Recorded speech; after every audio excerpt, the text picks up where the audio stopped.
క్రీస్తునందు సోదరి సహోదరులారా, ప్రభువైన యేసుక్రీస్తు నామములో హృదయపూర్వక వందనాలండి. ముందుగా ఇంత మంచి సమయాన్ని ఇచ్చిన తండ్రైన దేవునికి ప్రభువైన క్రీస్తు ద్వారా కృతజ్ఞతాస్తుతులు చెల్లిస్తున్నానండి. అందరూ బాగున్నారండి? వాక్యం చదువుకొని ప్రార్థన చేసుకున్న తర్వాత పాఠంలోనికి వెళదామండి. మత్తయి గారు రాసిన సువార్త 8వ అధ్యాయం, మత్తయి గారు రాసిన సువార్త 8వ అధ్యాయం 29వ వచనం. వారు, ఇదిగో దేవుని కుమారుడా, నీతో మాకేమి, కాలము రాకమునిపి మమ్మను బాధించుటకు ఇక్కడికి వచ్చితివా అని కేకలు వేశారు. వారికి దూరమున గొప్ప పందుల మంద మేయించుండగా, ఆ దెయ్యములు నీవు మమ్మను వెళ్ళగొట్టిన ఎడల పందుల మందలోనికి పోనిమ్మని ఆయనను వేడుకొనేది. ప్రార్థన చేసుకుందామండి. పరలోకమందున్న మా తండ్రి, పరిశుద్ధ ప్రేమ గల తండ్రి, గొప్ప తండ్రి, ప్రియ కుమారుడు యేసుక్రీస్తు ప్రభువారి ద్వారా కృతజ్ఞతాస్తుతులు చెల్లిస్తున్నాం ఆయన. ఆరాధన క్రమంతట్లో మీరే నడిపించండి ఆయన. వాక్యం బోధించుండగా అయా వినువారు తండ్రి మంచి హృదయం తిని వాక్యానుసారం నడిచే భాగ్యం దయచేయండి ఆయన. వాక్యం బోధించుండగా ఈ లోక సంబంధమైన జ్ఞానంతో కాకుండా మీ జ్ఞానంతో మాట్లాడే భాగ్యం దయచేస్తారని మా ప్రభువైన యేసుక్రీస్తు నామమున వేడుకుంటున్నాం తండ్రి, ఆమేన్. ప్రభువైన యేసుక్రీస్తు నామములో హృదయపూర్వక వందనాలండి. దేవుని కుమారుడు యేసుక్రీస్తు ప్రభువారు ఈ లోకానికి వచ్చిన తర్వాత పరలోక రాజ్యం సమీపిస్తుంది కనుక మారు మనస్సు పొందమని ప్రకటింప మొదలుపెట్టారు. అంశం, నీవు భయపడవలసినది దేవునిక దెయ్యానిక? నువ్వు భయపడవలసినది దేవునిక దెయ్యానిక? నువ్వు మనిషి భయపడవలసినది ఎవరికి భయపడాలి? దేవునికి భయపడాలి. కానీ ఈ రోజున మనిషి దేవునికి భయపడట్లా, దెయ్యాలకు భయపడుతున్నారు. అయితే ఆ దెయ్యాలే దేవునికి భయపడుతున్నాయి. దెయ్యం దేవునికి భయపడుతుంది, కానీ మనిషి మాత్రం దెయ్యానికి భయపడుతుంది. దేవుడు అంటే ఈ ప్రకృతిలో ఉన్న అన్నీ భయపడుతున్నాయి. సృష్టి భయపడుతుంది. సూర్యుడా నువ్వు ఉదయాన్నే రా అంటే ఉదయాన్నే వస్తావు. చంద్రుడా నువ్వు నైట్ రమ్మంటే నైట్ వస్తావు. గాలి నువ్వు ఇటు నుంచి ఇటు వెళ్ళు అంటే గాలి వెళ్తుంది. వర్షాకాలంలో వర్షం కురువు అంటే కురుస్తుంది. ఎండాకాలంలో ఎండ వస్తుంది. అన్ని కాలాల్లోని అన్నీ కూడా దేవునికి భయపడుతూ ఉన్నాయి. దేవుడు చేసిన అన్నీ భయపడుతున్నాయి. మనిషి మాత్రం భయపడట. మనిషికి మాత్రం భయం లేదు దేవుడు అంటే. దెయ్యాలే, యాకోబు గారు రాసిన పత్రికలో ఉంటుంది, దెయ్యాలే దేవుడంటే వణికిపోతున్నాయి, లోబడుతున్నాయి, భయపడుతున్నాయి. కానీ నువ్వు భయపడుతున్నావా? దేవునికి లోబడుతున్నావా? యేసుక్రీస్తు ప్రభువారు వస్తూ ఉంటే దెయ్యాలు ఇక్కడ చూడండి ఏం చెబుతున్నాయో. ఏమని చెబుతున్నాయి? దావీదు కుమారుడా, నజరేయుడైన యేసు, అప్పుడే వచ్చావా? మా కాలం ఇంకా రాకముందే, నువ్వు అవ్వకముందు అప్పుడే వచ్చావా అని అంటే, ఆ వ్యక్తిలో ఉన్న నీవు ఆ దెయ్యాలు వదిలిపో అంటంతోనే ఆ దెయ్యాలు యేసుక్రీస్తు ప్రభువారిని వేడుకున్నాయంట. మమ్ములను ఆ పందుల్లోనికి పంపించు అని వేడుకున్నాయంట దెయ్యాలు. వేడుకుంటే ఆ పందుల్లోనికి ఆ దెయ్యాలు పోతే ఆ పందులు, మేమేంటి, ఈ దెయ్యాన్ని నాలో ఉంచుకోవడం ఏంటి, దెయ్యాన్ని నేను మోయడం ఏంటి అని అందులో నుంచి అక్కడి నుంచి సముద్రంలో పడి చనిపోయింది. ఒక పందే దెయ్యాన్ని లోపల ఉంచుకోలేదు. కానీ నువ్వు దేవుని స్వరూపం అయ్యి, దేవుని పోలిక అయ్యి దెయ్యాన్ని మోస్తున్నావంటే నువ్వు ఇంకెలాంటి వ్యక్తులు నువ్వు ఒకసారి ఆలోచించుకోండి. ఈ రోజున మనిషి దేవునికి భయపడట్లా, దెయ్యానికి భయపడుతుంది, లోకానికి భయపడుతుంది. అమెరికాలో జరిగిన సంఘటన, వాళ్ళు మాట్లాడిన విధానం, వాళ్ళు అన్నిటికీ ప్రాధాన్యత ఇచ్చారు. ముందు డబ్బుకి, తర్వాత ఈ లోకంలో ఉన్నాటికి, తర్వాత చివరన దేవుడు అంటే దేవుణ్ణి వెనకబెట్టేశారు. అంటే దేవునికి అక్కడ ఘనత రాలేదు. దేవుడు ఊరుకుంటాడా? దేవుడు ఊరుకోడు. జరిగిన 3వ తారీఖున మీటింగ్ జరిగితే 7వ తారీఖున జరిగింది. భయంకరమైన విధానంలో జరిగింది. దేవుడు చెప్పకుండా ఏది కూడా చేయడం, ముందు చెప్పే చేస్తారు. ఎందుకు చెప్పే చేస్తారంటే, నాకు తెలియదుగా ప్రభువా, ఇలా మాట్లాడొచ్చో మాట్లాడకూడదో, లేకపోతే ఇలా చేయొచ్చో చేయకూడదో నాకు తెలియదుగా ప్రభువా అని అనడానికి వీలు లేదు. నీకు ముందే హెచ్చరిక పంపిస్తారు, ముందే నీకు చెబుతారు. ఆ రోజున నోవాహు గారి ద్వారా ప్రకటన వచ్చింది. ప్రజలు విన్నారా? దేవునికి భయపడ్డారా? ఎగతాళి చేశారు. ఎప్పుడు వచ్చిద్దా అని. ఈ నోవాహు గారు వాడ సిద్ధం చేసిన తర్వాత నోవాహు గారు గన లాక్ వేస్తే బావ నేన బావ అంటే, అన్నా నేనన్నా, తమ్ముడు నేనంటే, ఎవరన్నా డోర్ కొడితే నేను నీకు తెలీదా తమ్ముడు నేను అంటే, ఒకవేళ నోవాహు డోరు తీస్తారేమోనని ఎవరు వేసారు? దేవుడే వేసిండు డోరు. దేవుడే వేసేసిండు. దేవుడే లాకేస్తే తీసేది ఎవరు? వాళ్ళు వచ్చి మొత్తుకున్నా కొట్టుకునేగా. అంటే సందర్భం చెప్పాను, కానీ వేసింది ఎవరు? దేవుడే డోర్ వేసేసింది. జలప్రళయం వచ్చింది, మొత్తం కూడా అయిపోయాయి. లోతు దినాల్లో సొదొమ గొమొర పట్టణంలోని అక్కడ జరిగిన విషయం ప్రకటన చేశారు. వ్యభిచారంతో నిండి ఉన్న లోకం, ఊరు, అది ప్రాంతం. అది ఎంత చెప్పినా కానీ విన్నారా? వినలేదు. అగ్ని వచ్చింది, ఇప్పుడుకి అక్కడ మొక్క కూడా మనం. తర్వాత యోనా గారు సమయంలోని నెనేవే పట్టణానికి వచ్చింది ప్రకటన. పెద్ద పట్టణం, మహాపట్నం. అది దానికి దుర్గతి కలగబోతుంది. అక్కడ యోనా గారిని పంపించి, ఆయన పారిపోతూ ఉన్నా కానీ వదిలిపెట్టకుండా అలా పంపించి ప్రకటన చేస్తే, యోనా 3వ అధ్యాయం చదువుకోండి. అక్కడ ఏమని ఉంటుందంటే, యోనా ప్రకటన విని రాజులేమి, మంత్రులేమి, మొత్తం కూడా పశువులేమి, పిల్లలేమి, పెద్దలేమి అందరూ దిగొచ్చి గోనిపట్ట కొట్టుకొని బూడిలో కూర్చొని ఉపవాస దినం చేశారు, చాటించారు. అప్పుడు కింద ఉంటుంది కదా, దేవుడు చేయాలనుకున్న కీడు చేయక మానేడు. దేవుడు చేయాలనుకున్న కీడు చేయలేదు. కానీ ఆ పట్టణానికి ఎందుకు వచ్చింది? ఇక్కడ నినేవే పట్టణానికి ఎందుకు రాలేదు అని అంటే, ఆ 2 పట్టణాలు వాళ్ళు వినలేదు, మూర్ఖంగా ఉన్నారు, వినలేదు. దేవుడు చెబుతున్నా కానీ వినలా. సామెతలు 29:1, ఎన్నిసార్లు గద్దించినా కానీ లోబడనన్న వాడు హఠాత్తుగా నాశనం అని ఉంటుంది. ఎన్నిసార్లు నీకు గద్దించినా కానీ నువ్వు వినకపోతే ఇక నువ్వు దేవుడు యాక్షన్ తీసుకుంటాడు.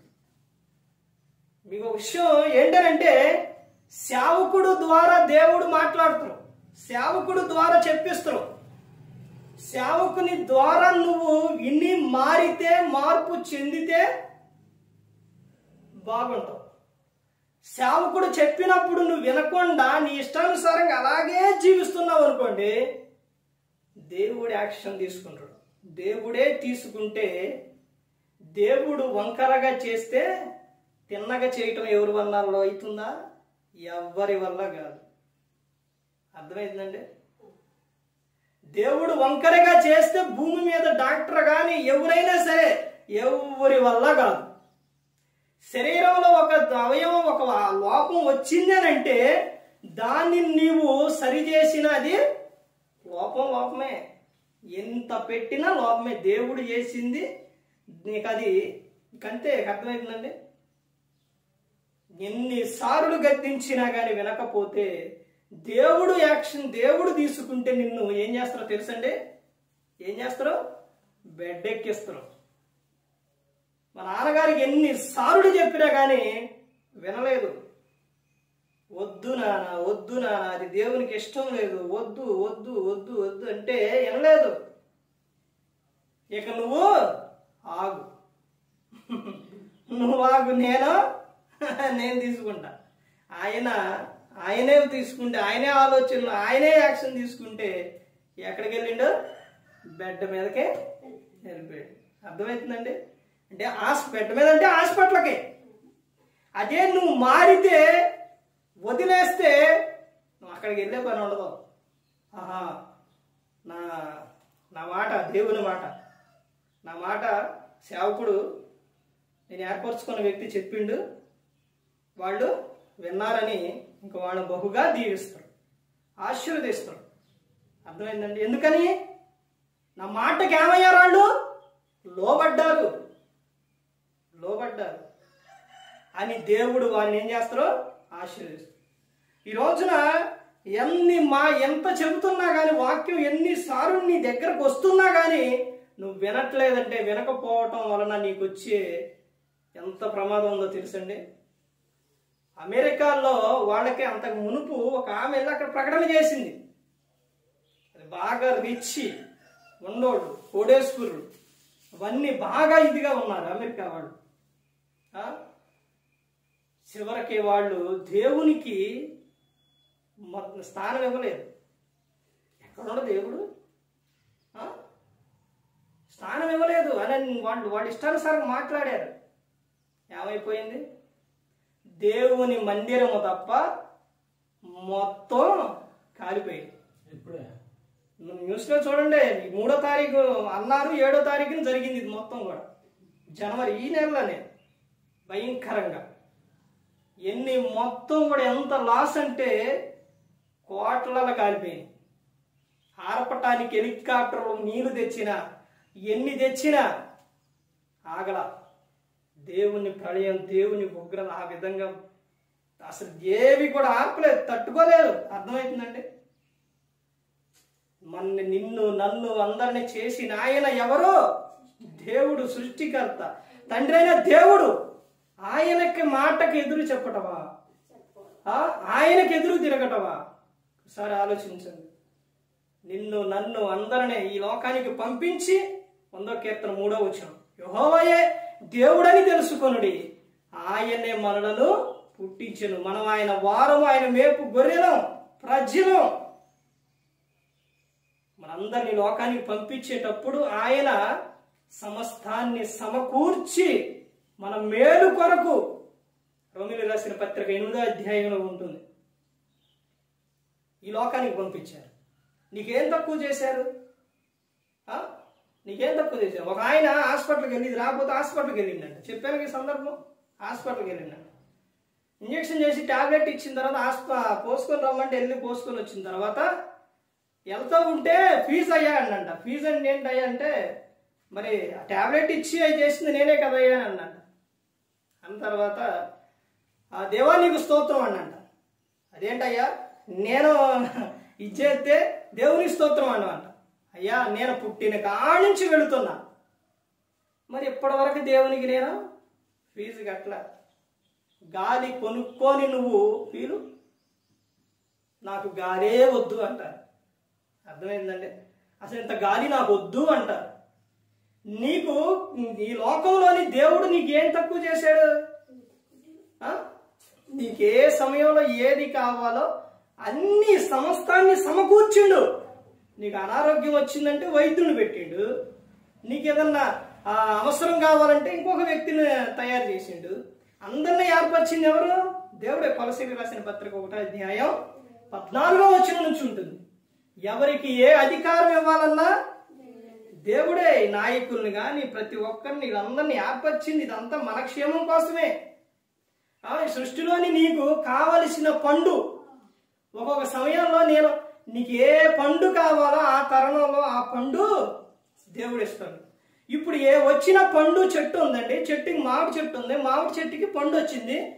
ఆ మామిడి చెట్టు కాచిన పండు మామిడి చెట్టు తింటుందా? నువ్వు తింటున్నావా? నువ్వే తింటున్నావు, మనమే తింటున్నాం.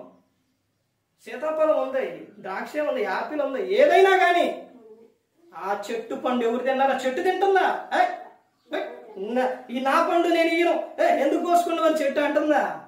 అనట్లేదు. దేవుని ఆజ్ఞ అది. ఎవరికి ఇచ్చిండు?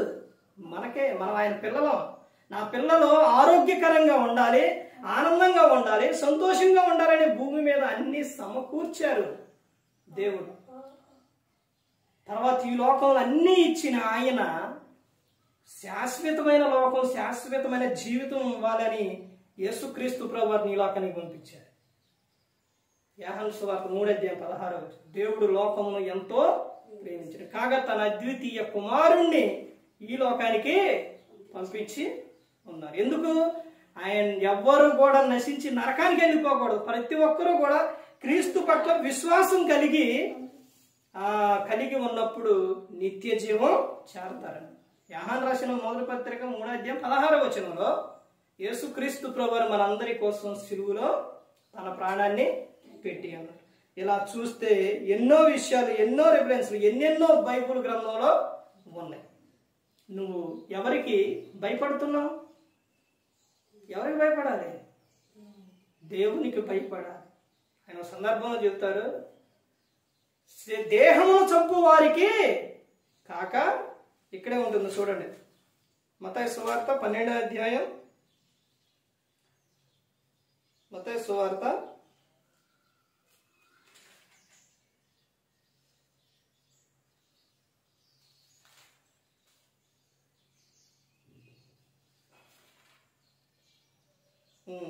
10వ అధ్యాయం, మత్తయి సువార్త 10వ అధ్యాయం 28వ మరియు ఆత్మను చంపనేరక దేహమునే చంపు వారికి భయపడకుడి గాని ఆత్మను దేహమును కూడా నరకములో నశింపజేయగల వారికి మిక్కిలి భయపడుడి. ఎవరికి భయపడాలి? మనుషులకు కాదు భయపడేది. మనుషులు ఏం చేస్తారు? చంపితే నీ దేహాన్ని చంపుతారు. ఆత్మను చంపగలుగుతారా? చంపలేరు.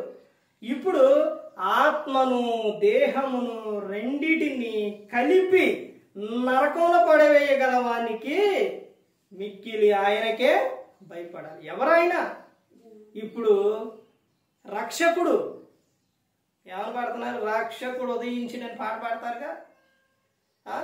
ఆ రక్షకుడే తర్వాత ఏమవుతారో తెలుసండి? శిక్షకుడు అవుతాడు. ఇప్పుడు రక్షించి ఆయనే శిక్షకుడు. నువ్వు ఆయనకు భయపడాలి. ఎవరైనా యేసుక్రీస్తు ప్రభువు ఆయనకు భయపడాలి. లోకానికి కాదు, లోకంలో ఉన్నవారికి కాదు, దెయ్యానికి కాదు, వీళ్ళకి ఎవరికి కాదు. నువ్వు భయపడవలసినది ఎవరికే? దేవునికి భయపడాలి. దేవుడు ప్రతి ఒక్కడే కూడా చూస్తూ ఉన్నారు. ప్రతి ఒక్కడే చూస్తూ ఉన్నారు. ఆయనకి కనబడని సృష్టి ఏదన్నా ఉందా? ఉందండి. కీర్తన 139వ కీర్తన, నువ్వు కూర్చుంట, లేచుట, పడుకొనుట మొత్తం కూడా నాకు తెలుసు అని చెప్తున్నా. తెలుసు అని చెప్తున్నారు. ఏంటండి ఆయనకు భయపడితే ఏంటండి అనుకుంటున్నావా? ఆయనకు భయపడితే, ఆయనకు లోబడితే వచ్చే ఆశీర్వాదం ఎలా ఉంటుందో తెలుసండి. నీకు ఏ ఒక్కటి ఎందులో కూడా, ఏ విషయంలో కూడా నీకు తక్కువయ్యి ఉండదు. ఈ రోజున మనిషి దేవునికి ఇచ్చే విషయంలో కూడా ఏం చేస్తున్నారు? ఇయ్యట్లేదు. దేవునికి నువ్వు ఒకసారి ఆలోచించు. చదివే కీర్తనలు ఇప్పుడు కానుకలు పడతారు కండి. ఆ కానుకలు పట్టేటప్పుడు చదువుతారు కదా. ఆ చదివే సందర్భంలో నువ్వు కొంచెంగా విత్తితే అక్కడే ఉంటుంది కదా, కొంచెంగా పండబోతు. సమృద్ధిగా విత్తితే సమృద్ధిగా పండబోతు. తర్వాత అలా ఇచ్చినప్పుడు దేవుడు నువ్వు ఎలా ఇవ్వాలో తెలుసా? ఆనందంగా, సంతోషంగా ఇవ్వాలి. అలా ఇచ్చినప్పుడు నువ్వేం చేస్తా, దేవుడు నిన్నేం చేస్తాడంటే, నువ్వు వేరే వాడికి నువ్వు ఇంకా ఇచ్చేవాడిగా, పేదలకు వెదజల్లే విధంగా నువ్వు ఉంటావు అన్నమాట. దేవునికి ఇచ్చామనుకోండి, దేవుడు ఉంచుకోడు. అర్థమైందండి? దేవుడు ఆయన మనకు భాగ్యవంతుడా, అర్థం ఉంచుకోడు. మనకు ఇంకా రెట్టింపు ఆయన మనకిస్తారు. దేవునికి భయపడాలి ఇచ్చే విషయాల్లో కూడా. పాత నిబంధనలో దశంభాగం ఇచ్చేవారు. అర్థమైందండి? దశంభాగం ఆయన సొత్తు.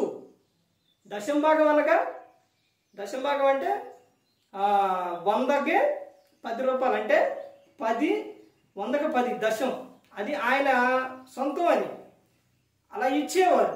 అయితే యేసుక్రీస్తు ప్రభువారు వచ్చిన తర్వాత ఆయన చెప్పిన విషయం ఏంటనంటే,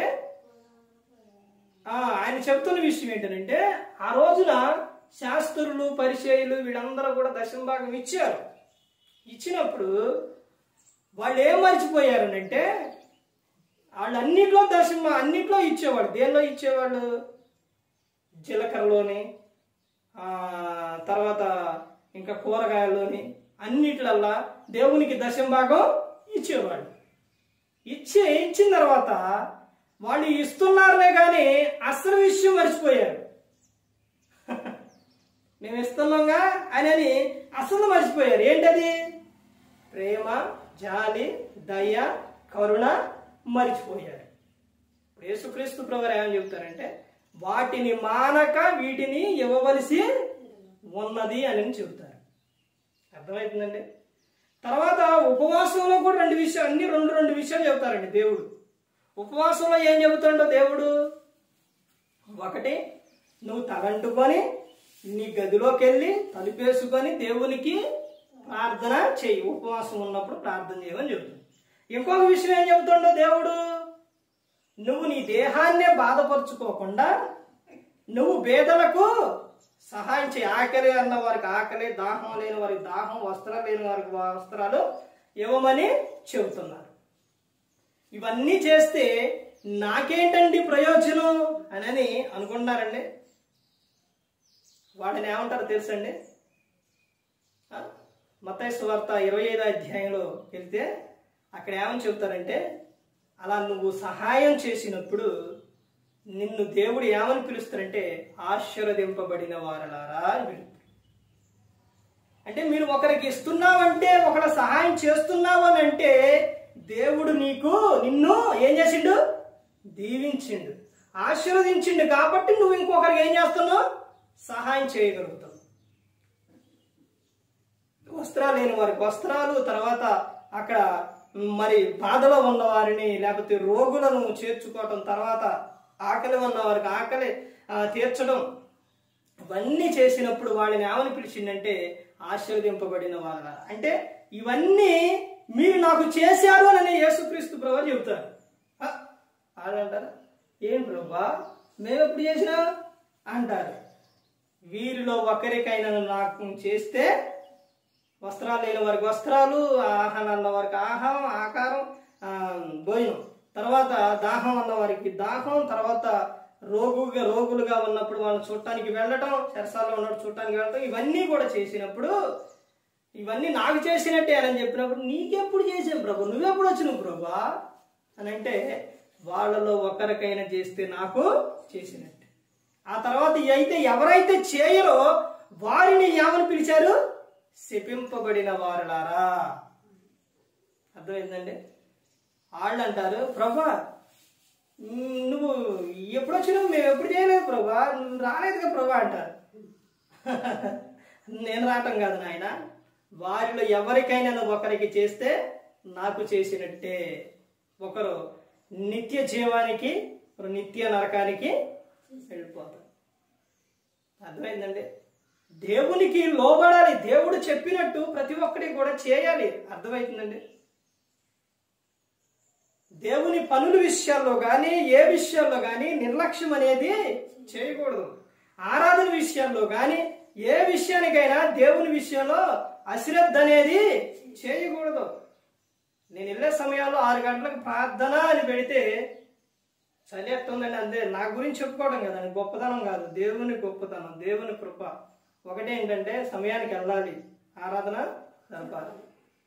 ఎందుకంటే దేవుడు అప్పచెప్పిన పని మనం శ్రద్ధగా చేయాలి. అర్థమైందండి? ఎన్నో పనులు, ఎన్నో విషయాలు, లోకంలో ఎన్నో విషయాలు శ్రద్ధగా చేస్తామే, దేవుని విషయానికి వచ్చేసరికి అశ్రద్ధ ఎందుకు వస్తుంది? ఇప్పుడు నువ్వు ప్రయాణం వెళ్ళాలి, 5 గంటలకే బస్సు అన్నారు, నువ్వు 5:30కి వెళ్తావా? సరే ఆలోచించండి. ఒక అర్ధగంట ముందే పోయి ఆడ కూర్చుంటాం, అది ఎప్పుడు వస్తుందా అని. అర్థమైందండి? పిల్లల వ్యాన్ ఉంది, 9 గంటలకు వాళ్ళ స్కూల్ 8:30కి వస్తుంది అనుకోండి, నువ్వేం చేస్తావు? 8ంటికే రెడీ చేస్తాం. కానీ దేవుని ఆరాధన అంటే నువ్వు ఎన్ని గంటలకు వస్తున్నావు? దేవుని ప్రార్థన అంటే ఎన్ని గంటలకు వస్తున్నావు? ఒకసారి ఆలోచించండి. ఒకసారి మన సమయం పెట్టుకున్న తర్వాత దాన్ని దేవునికి ఆ సమయానికి ఒకసారి మిస్ అయ్యింది అనుకోండి, వెంటనే ఏం చేయాలి? పొరపాట్లు మిస్ అయింది అనుకోండి, ఏం చేయాలి? అయితేలే అనుకోకూడదు. వెంటనే ప్రభా క్షమించు నాయన, క్షమించు ప్రభా, క్షమించు ప్రభా. పనికి ఇప్పుడు నువ్వు వెళ్తున్నావు, లేట్ అయింది, ఏం చేస్తావు? రావడం లేట్ అయింది అని అంటావా? జాబ్కి వెళ్తున్నావు, అక్కడ అడిగారు అనుకోండి, ఎంత అయింది టైం? లేట్ అయింది, అంత టైంకి వస్తున్నాను అన్నావు అనుకో, ఏమంటారు? ఒకసారి ఊకుంటారా? ఊకోరు. అయ్యా కొంచెం లేట్ అయింది అయ్యా అని బతిలు ఆడుకోవాలి. దేవుని విషయంలో కూడా అంతే. అర్థమైందండి? ఇంకా మనుషుల కన్నా దేవునికి నువ్వేమవ్వాలి? లోపడాలి, భయపడాలి, ఎక్కువ దేవునికి భయపడాలి. మనుషులకు కాదు. ఒక మనిషికే నువ్వు భయపడుతున్నావు కదా, నిన్ను పోషించి నిన్ను కాపాడి నిన్ను రక్షించి నీ కోసం ప్రాణం పెట్టిన ఆయన కోసం నువ్వు ఏం చేస్తున్నావు? ఏం భయపడుతున్నావు? నిన్ను నిత్యం కాపాడుతుంది ఎవరు? నిన్ను పోషిస్తుంది ఎవరు? నీకు అనారోగ్యం వచ్చింది, హాస్పిటల్కి వెళ్ళావు, టాబ్లెట్ ఇచ్చారు, ఆ టాబ్లెట్ వేసుకున్న టాబ్లెట్ లాభం నుంచి బహిర్గుంలో పోయింది అనుకోండి, నీ రోగం తగ్గిద్దా? తగ్గదు. కానీ లోపలికి వెళ్ళిన టాబ్లెట్ వేసుకున్న టాబ్లెట్ ఇప్పుడు డాక్టర్ ఆ టాబ్లెట్ లోపలికి వెళ్ళి అట్ట పగులు మొత్తానికి వెళ్ళని డాక్టర్ చెబుతాడా? ఆ డాక్టర్ మాట వినితే ఆ టాబ్లెట్ లోపలికి వెళ్ళి అట్ట మొత్తం పగిలిపోయి నరనరాన రక్తంలో కలిసి నరనరాన వెళ్ళిపోయి నీలో ఉన్న రోగాన్ని తగ్గిస్తుంది. దానికి అంత పవర్ ఇచ్చింది, ఆ విధంగా చేసింది ఎవరు? దేవుడు. దేవుడు అండి. అంటే ఆ డాక్టర్ చేస్తే తగ్గింది, డాక్టర్ నేను టాబ్లెట్ వేసుకుంటే తగ్గింది అని నువ్వు టాబ్లెట్ గానేమో డాక్టర్కి ఇదవుతున్నావు. కానీ అసలు నీ లోపలికి వెళ్ళిన తర్వాత దానికి అణువణువు వెళ్ళి దాని శక్తిని దాని పవర్ని ఇచ్చింది ఎవరు? దేవుడు. దేవుని హస్తం లేకుండా, దేవుని మాటలు లేకుండా, దేవుని పని లేక ఏది మన వల్ల కాదు, జరగదు. అర్థమవుతుందండి? ప్రతి ఒక్కటి కూడా ఒక సందర్భంలో గమనించండి. మీరు ఎప్పుడైనా గమనించండి, విపరీతమైన చలి నేను గమనించానండి. నేను మొన్న ఒకసారి గమనించి, ఈరోజు ఒకసారి గమనించాను. విపరీతమైన ఇప్పుడు చలిగండి, మామూలు చలి కాదు, తెల్లదామనంటే మరీ ఎక్కువ ఉండింది. అయితే ప్రతిరోజు సోమవారం నుంచి శనివారం లేచేటప్పుడు ఆ డోర్ తీసి బయటకు వస్తే చలి గసగస ఉండేది, పడుతుంది. కానీ ఆదివారం ఆరాధనకి వెళదామని డోర్ తీసి అలా వస్తే చలి పుట్టదు. అది వరకు ఉన్నంత చలి అప్పుడు ఉండదు, అనిపించదు. ఆ టైంలోనే తెల్లారుజామునే నీళ్లు కాబట్టి పోసుకొని ఆ టైంలోనే బయలుదేరి ఆ టైంలోనే రాజుకోవడం వెళ్ళటం. మామూలుగా ఏదైనా పని మీద అయితే అసలు లేచి వెళ్తామా? అసలు ఒకసారి ఆలోచించండి. దేవుడు ఎంత కాపుదల, ఎంత శక్తి, ఎంత బలం, ఎంత ఇస్తున్నారో ఒకసారి ఆలోచించండి. అర్థమైందండి? అప్పటికైనా మనకు తెలియదు, మనం గమనించుకోవాలి. ఈ ప్రకృతిలోనే అన్ని మనకు ఏమవుతున్నాయి? సహకరిస్తూ ఉన్నాయి దేవుని పని విషయంలో. యోనా అనే శాపం ఇంకేటప్పుడు 3 రోజులు ఉపవాసం ఉంది. శాపం ఉపవాసం ఉండిద్దా? ఒకసారి శాప కడుపులో తిప్పింది అనుకోండి, యోనా ఏమవుతారు? ఆహారం అయిపోతారు. కానీ ఏమైపోయింది? ఉపవాసం ఉంది చేప. ఆజ్ఞ ఇచ్చింది ఎవరు? దేవుడు. ప్రకృతికైనా ప్రతి ఒక్క దానికి ఆజ్ఞ ఇచ్చేది ఎవరు? దేవుడు. దేవునికి అన్ని లోబడతాను, మనిషి మాత్రం లోబడటం. నువ్వు లోబడవలసింది ఎవరికైనా, భయపడవలసింది ఎవరికంటే దేవునికి భయపడాలి. దేవునికి భయపడితే నువ్వు దేవునికి భయపడితే నీ జీవితం నీతోనే అయిపోదు. నీతోనే అయిపోదండి. కీర్తనలు 128వ కీర్తన 1వ వచనం నుంచి 6వ వచనం వరకు ఈ సందర్భం ఎక్కువగా నేను చెబుతా ఉంటాను.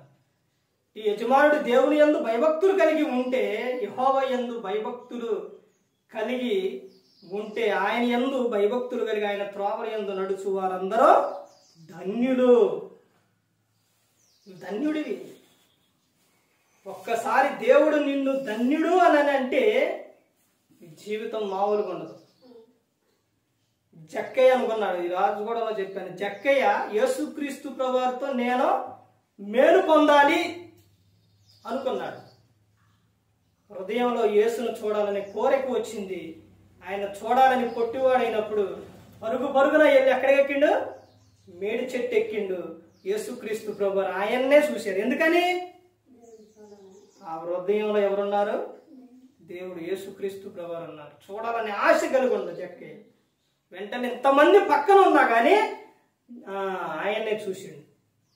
చూసి జక్కయ్య దిగు అని అన్న తర్వాత, దిగిన తర్వాత రా నేడు నీ ఇంట బస చేయవలసి ఉన్నదని ఇంటికి వెళ్ళిన తర్వాత, అక్కడికి వెళ్ళిన తర్వాత, అక్కడ కూర్చున్న తర్వాత అందరూ కూడా అనుకోండి, జక్కయ్య ఎవరో ట్యాక్స్ కలెక్టర్ అంటే సుంకపు గుత్తదారుడు. మళ్ళీ అందులో ఆయన ఎవరో ధనవంతుడు. ఎక్కువ ధనవంతులు బైబిల్ గ్రంథంలో అబ్రహాం గారు ధనవంతుడే. అర్థమైందండి? వీళ్ళందరూ కూడా దేవుని యందు భయభక్తులు కలిగి ఉన్నారు. ఒక విషయం ఏంటంటే, ఏదైనా ఒక వస్తువు ఉండడం తప్పేం కాదు. ఇప్పుడు ఫోన్ ఉంది, ఫోన్ ఉండడం తప్పు కాదు, దాన్ని వాడే విధానం కరెక్ట్గా ఉండాలి. అర్థమవుతుందండి? ఇప్పుడు ఏ వస్తువు అయినా కానీ ఇంట్లో ఉంది అని అంటే దాన్ని మనం వాడుకునే విధానాన్ని బట్టి ఉంటుంది. ఇప్పుడు ఆయన ధనవంతుడయ్యి దేవుని యందు ఏం కలిగి ఉండవు? ధనం ఉండొచ్చు, డబ్బు ఉండొచ్చు, సంపాదించుకోవచ్చు, కానీ దాని మీద ఏముండకూడదు? అత్యాశ ఉండకూడదు. అర్థమైందండి? అవి ఉండొచ్చు కానీ దానినే దేవునిగా నువ్వు చేయకూడదు. వీళ్ళకి కలిగి ఉన్నారు. వీళ్ళు కలిగి ఉన్నప్పుడు కూడా ఏమయ్యారు? వీళ్ళు దేవునికి భయపడ్డారు. దేవునికి భయపడ్డారు. వెంటనే ఆ జక్కయ్య ఇంటికి యేసుక్రీస్తు ప్రభువారు వెళ్ళారు. వెళ్ళిన తర్వాత అక్కడ ఆయన మొత్తం యేసుక్రీస్తు ప్రభువారు అవన్నీ చూసిన తర్వాత ఆయన ఏమని చెప్పిండు? జక్కయ్య గారు, అయ్యా నేను ఎవరి దగ్గర అయితే అన్యాయంగా తీసుకున్నానో అందులో 4 అంతల వాళ్ళకే ఇచ్చేస్తానయ్యా అని చెప్పిన తర్వాత యేసుక్రీస్తు ప్రభువారు అన్నారు, ఇతడు కూడా ఎవరో అబ్రహాము కుమారుడే, నేడు ఇంటికి ఏమొచ్చింది? రక్షణ వచ్చి ఉన్నది. లోకసువార్త 19వ అధ్యాయం ఉంటుంది. నేడు ఇంటికి రక్షణ వచ్చి ఉన్నది అని చెబుతారు. అంటే దేవుని చేత నువ్వు మేలు పొందావనంటే, దేవుడు మెచ్చుకున్నాడంటే నీ జీవితం అద్భుతంగా ఉంది. ఆ కీర్తనలో 128వ కీర్తనలో నువ్వు ధన్యుడు, నీకేం కలుగుతుంది? మేలు కలుగుతుంది. నీకు మేలు కలుగుతుంది. నీ కష్టార్జితం నువ్వు అనుభవించదవు, నీవు ధన్యుడవు, నీకు మేలు కలుగును. నీ లోగిట నీ భార్య ఫలించు ద్రాక్షవల్లి వలె ఉండను, నీ పిల్లలు భోజనపు బల్ల చుట్టూ ఒలీవ మొక్కల వలె ఉంటారు. యెహోవా యందు భయభక్తులు గలవాడు ఇలాగూ ఆశీర్వదింపబడును అని చెప్తాను. కుటుంబంలో ఎప్పుడు కూడా ప్రార్థన ఉండాలి. దేవుడు ఎప్పుడూ నీ గృహంలోనే ఉండాలి. ఎప్పుడైతే ప్రార్థన ఉండదో, ప్రార్థన లేని జీవితం, ప్రార్థన లేని కుటుంబం చుట్టూ దెయ్యంగాడు తిరుగుతుంది. దెయ్యం ఉంటాడు అక్కడ. ప్రార్థన ఎక్కడైతే ఉంటుందో వాడు అక్కడ పారిపోతారనమాట. విషయం చెప్పాను. ఈ చెప్పే మెసేజ్లు, వాక్యాలు అద్భుతంగా దేవుని కృప ద్వారా చాలా మంది వింటున్నారు. ఈ కుటుంబంలో ఏముండాలంటే ప్రార్థన ఉండాలి నిత్యం. నువ్వు మోకాళ్ళు వేసి ప్రార్థన చేసినప్పుడు, వాక్యం చదివినప్పుడు, ఈ పిల్లలు కానీ తల్లిదండ్రులు కానీ ఎవరైనా కానీ ప్రతి ఒక్కరు కూడా చూసిన వారు ఏం చేస్తారు? వాళ్ళు కూడా అదే చేస్తూ ఉంటారు. పక్షికి 2 రెక్కలు ఎలాగో క్రైస్తవునికి ప్రార్థన, వాక్యం అలాగా. అర్థమైందండి? ఈ 2 కూడా ఎలా ఉండాలి? మనం కొంతమంది ప్రార్థన చేస్తారు, వాక్యం చదువుతారు, ప్రార్థన చేయరు. అలా కాకుండా ప్రార్థన, వాక్యం సమతూలంగా ఉండాలి. ఇంకా ప్రతి ఒక్కరు గమనించుకోవాలి, మనం ఎవరికి భయపడాలి అని అంటే దేవునికే భయపడాలి, దెయ్యానికి కాదు, లోకానికి కాదు. దెయ్యమే దేవునికి భయపడి గజగజ వణుకుతున్నాయి, వేడుకుంటున్నాయి అంట. అర్థమైందండి? మన కాపాడే ఆయన, మన ప్రేమించి ఆయన, మన కోసం ప్రాణం పెట్టిన ఆయన యేసుక్రీస్తు ప్రభువారు. ఆయన ఎలా మర్చిపోతున్నారు? సిలువలో మన కోసం ప్రాణం పెట్టారు. ఒక విషయం తెలుసండి, మనిషి చేసిన పాపాలకు యేసుక్రీస్తు ప్రభువారు శిక్ష పడ్డది. నువ్వు మనం చేసే ప్రతి ఒక్క అణువుకి ఆయనకు శిక్ష పడ్డది. ఎలాగో చెప్పమంటారా? తల, ఈ ఆలోచనలు వీటితో చేసి, కళ్ళతో చేసి, చేసి వాటికి తరలో ఆలోచనలకు ఆయనకి ఏం పెట్టారు? ముళ్ళ కిరీటం పెట్టారు. మనం చేసిన తప్పు, మనం కళ్ళతోని నోటితోని ఈ చేసే తప్పులకు మొహం మీద ఊశారు, మొహం మీద గుద్దారు యేసుక్రీస్తు ప్రభువారు. ఈ చేతులతో చేసిన తప్పులకు యేసుక్రీస్తు ప్రభు, మనం చేసిన తప్పులకు యేసుక్రీస్తు ప్రభువారికి మేకులు కొట్టారు. ఈ దేహంతో చేసిన దానికి 39 దెబ్బలు కొట్టారు. ఆయన ఈపి ఎలా ఉందో తెలుసండి? ఆయన ఈపి ఎలా ఉందంటే నాగటి సాల భూమి దున్నితే ఎలా ఉంటుంది ఆ విధంగా ఉందంట ఆయన ఈపి. మనిషి దేహంలోనే ఎంత శ్రేష్టమైన మనిషి దేహంలో రక్తం 6.5 లీటర్లు ఉంటుంది. రక్తం 6.5 లీటర్ల రక్తం మొత్తం కూడా పోయిందంట. పోతే చరిత్రకారులు చెబుతున్న విషయం, కొండ మీద నుంచి కపాలం అనే ఆ స్థలం మీద అక్కడ సిలువేస్తే ఆ రక్తం కొండ మీద నుంచి అలా కారి, అది ఎలా ఉండిద్ది అంటే ఆ కొండ పుర్రె ఉండిద్ది చూసారా, పుర్రె టైపులో ఉండిద్ది గుండ్రంగా. ఆ సిలువేసిన స్థలం అది రౌండ్గా ఉంది కాబట్టి అది అక్కడ నుంచి యేసుక్రీస్తు ప్రభువారి రక్తం ఆ ఏరులయ్యి కారి కొండ కింద కుష్ఠరోగులు ఉండాలి. అంటే కుష్ఠరోగులు ఎక్కడ ఉంచుతారు? ఊర్లో ఉంచరు, ఊరు బయటే గుహలలో ఉంచుతారు. అక్కడ కుష్ఠరోగులు అక్కడ కొండకి అక్కడ ఉంటే పై నుంచి ఆ రక్తం వాళ్ళ మీద పడితే వాళ్ళు ఏమయ్యారో తెలుసండి? స్వస్థత పొందారంట. ఆ రక్తం అక్కడ నుంచి చరిత్రకారులు చెబుతున్న విషయం. చరిత్రకారులు అంటే వాళ్ళు జరిగిన ఒక ఏ విషయమైనా వదిలిపెట్టరు. వాళ్ళు ప్రతి ఒక్కడే కూడా ఏం చేస్తారు? పరిశోధన చేస్తూ ఉంటారు. ఇప్పుడు యేసుక్రీస్తు ప్రభువారు మనం చేసిన తప్పులకు, కాళ్ళతో చేసిన తప్పులకు క్రీస్తుని నమ్ముకొని క్రీస్తులోనికి వచ్చిన తర్వాత వెళ్ళకూడని ప్రదేశాలకు వెళుతూ ఉంటారు, నడవకూడని ప్రదేశాలకు వెళుతూ ఉంటారు. ఎక్కడ పడితే అక్కడ ఉండటం, ఎక్కడ పడితే అక్కడ కూర్చోడం, ఎక్కడ పడితే అక్కడ ఇవన్నీ ఈ తప్పులన్నీ చేస్తూ ఉంటే కాళ్ళకు ఏం కొట్టారు? మేకులు కొట్టారు. మేకు కొట్టారు. అర్థమైందంటే ఆమె కాలు పెట్టి ఇలా పెట్టి మేకు కొట్టారు. 3 మేకులతో యేసుక్రీస్తు ప్రభువారి సిలువలో వేలాడారు. ఆ సిలువలో ఉన్నప్పుడు, సిలువ అంటే అలా కొట్టేటప్పుడు ఒక్క దెబ్బ మన మీద ఏదైనా ఒక్కడ పడ్డదు అనుకోండి, నొప్పి మామూలుగా ఉండదు. అర్థమవుతుందంటే అంత బాధ అనుభవించారు.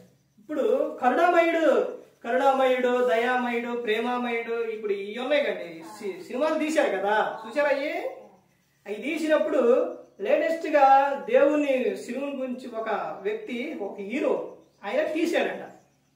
తీసిన తర్వాత యేసుక్రీస్తు ప్రభువారి గురించి అలా తీస్తూ మొత్తం చెబుతూ వచ్చిన తర్వాత శిలువ దగ్గరకు వచ్చిన తర్వాత ఇప్పుడు కొట్టేటప్పుడు ఇప్పుడు ఇట్లా పెట్టి కొడతారు కానీ కరోనా పెట్టి యేసుక్రీస్తు ప్రభువారిని కొట్టినప్పుడు ఆ జంతువుల ఎముకలు ఉంటాయి కంటే గోర్లు, ఆ ఎముకలు గోర్లు, ఆ గోరులతో కొరడా చేశారండి ఆ రోజున.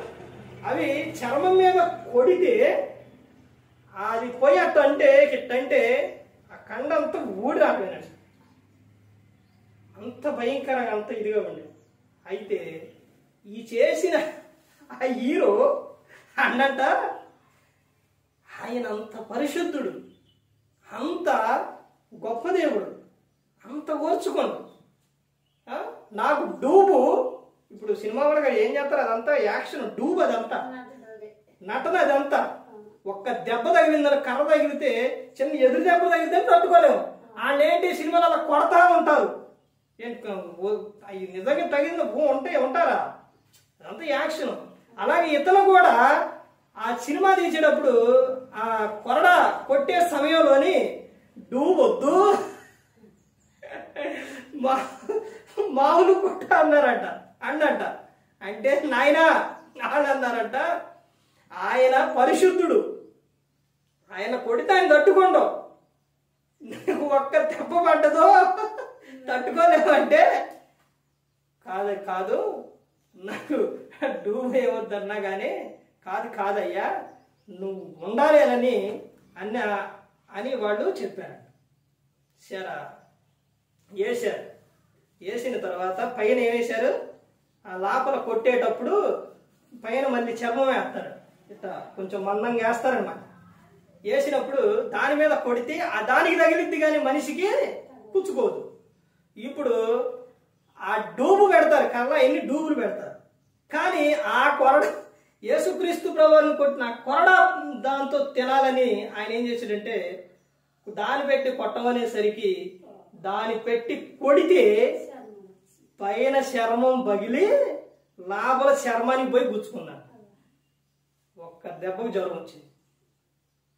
ఆ దెబ్బకే, ఒకే దెబ్బకే ఆ జ్వరం వచ్చి అప్పుడు ఆయన తర్వాత చెప్పిండంట, పూర్తయిన తర్వాత ఆయన పరిశుద్ధుడు, ఆయన అన్యుడు. మరి ఈలోనంటే వాడు ఎక్కువగా ఆడే ఉంటారు కదా. ఆయన పరిశుద్ధుడు, గొప్ప దేవుడు అని ఆయన మారిపోయిందంట. అర్థమవుతుందండి?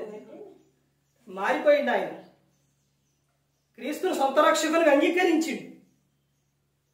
ప్రతి ఒక్కరు గమనించుకోవాలి, మనం ఎవరికి భయపడాలని అంటే దేవునికి భయపడాలి. మన కోసం ఎంత త్యాగం చేశారండి. ఆ త్యాగాన్ని ఎప్పుడు కూడా ప్రతి ఒక్కరికి కూడా ఆ త్యాగం గురించి మనం చెప్పాలండి. ఇప్పుడు మాకు చిన్న పాప ఉంది, ఆ పాప మనం వందనాలు చెప్పమంటే ఇట్లా వందనాలు చెప్తే వందనాలు చెబుతుంది. ఎందుకని? మనం చేస్తున్నాం కాబట్టి. మనం ఏదైనా మాట అంటే రమ్మను స్వాతి అంటే స్వాతి అనేది. మనం ఏదైతే పిలుస్తామో ఏదైతే చేస్తామో వాడు చూసి అవే నేర్చుకుంటూ ఉన్నారు. అలాగే ఇంట్లో పిల్లలకి ఏంటి, బయటైన పిల్లలకి చెప్పుకోవాలి. యేసుక్రీస్తు ప్రభువు గురించి చెప్పాలి. ఆయన 12 సంవత్సరాలు అప్పుడు యెరూషలేముకి వెళ్ళారు. తర్వాత తల్లిదండ్రులకు లోబడి ఉన్నారు. తర్వాత లోకాసువార్త 2:52 యేసు జ్ఞానమందును వయసునందును దేవుని దయందును ఆయన ఏమైండు వర్ధిల్లుచుండెను.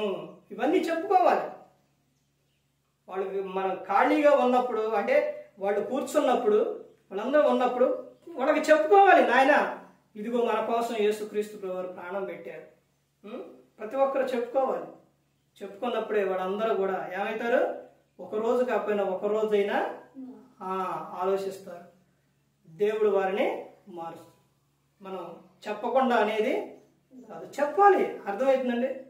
ప్రతి ఒక్కటి చెప్పాలి. ద్వితీయోపదేశకాండం 6వ అధ్యాయం 4వ వచనం నుంచి, ఇశ్రాయేలు వినుము, నువ్వు ముందు వినాలి వాక్యం.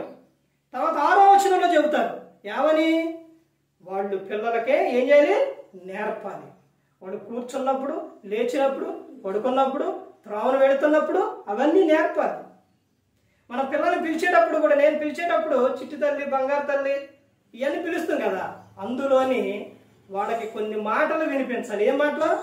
దేవుని మాటలు. పిలిచే పిలుపుల్లోనే చిట్టి తల్లి, బంగారు తల్లి, దేవుని నువ్వెవరంటే దేవుని పిల్ల, యేసయ్య పిల్ల అని చెప్పుకోవాలి. అంటే అప్పుడు వాళ్ళకి ఏమర్థమవుతుంది, నేను ఎవరిని, దేవుని బిడ్డ అని అర్థమవుతుంది. దేవుని పిల్లనే. మన గొప్పదనం కాదు, దేవుని మహిమపరిచే వారిగా అందరం కూడా ఉంటారు. ప్రతి ఒక్కరు గమనించుకోవాలి. ఏ ఒక్కరు కూడా నశించి నరకానికి వెళ్ళిపోకూడదని యేసుక్రీస్తు ప్రభువు ఈ లోకానికి వచ్చి మనందరి కోసం సిలువలో తన ప్రాణాన్ని పెట్టి ఉన్నారు. మరి ఈ విధంగా నిలబెట్టి మాట్లాడించిన తండ్రి దేవునికి కృతజ్ఞతాస్తుతులు చెల్లిస్తూ, ఇంతవరకు శ్రద్ధగా ఉన్న మీకు ప్రభు పేరున హృదయపూర్వకంగా చెల్లిస్తూ మాట ముగిస్తున్న అందరికీ వందనాలు.